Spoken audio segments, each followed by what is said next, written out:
le style de Mozart, c'est quand même le style. C'est le style déterminant un peu du classicisme. Vous voyez. Et donc,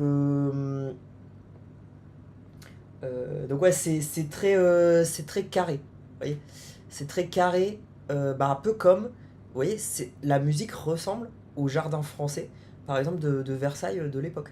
Vous voyez, en gros, c'est un style très carré, très strict. Vous voyez. Mais pourtant, il y a quand même des petites fioritures, des petites choses comme ça. Vous voyez, et donc vous le ressentez dans la musique normalement. D'accord. Donc,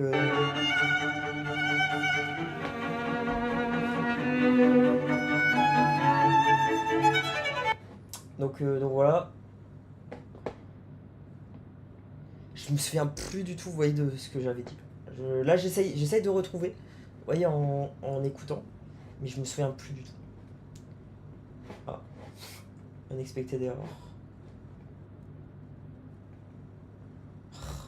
Vous voyez, là, ils m'ont fait.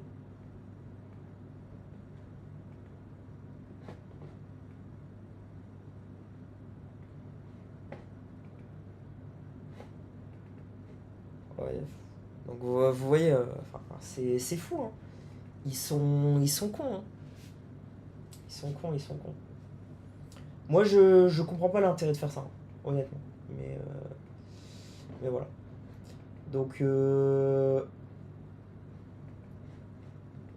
voilà, je peux même plus double-cliquer. Allez. Du coup, il affiche ça. Vous voyez, donc en gros, qu'est-ce qu'ils font souvent quand ils font ça? En gros, c'est des calls asynchrones. Donc en général, sur JavaScript, vous voyez, c'est des calls asynchrones.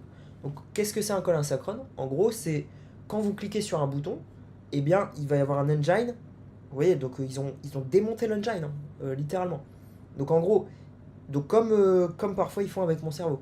Donc en gros, euh, il y a un engine, et en fait, euh, quand vous cliquez sur un bouton, il y a un event qui va être interprété par l'engine.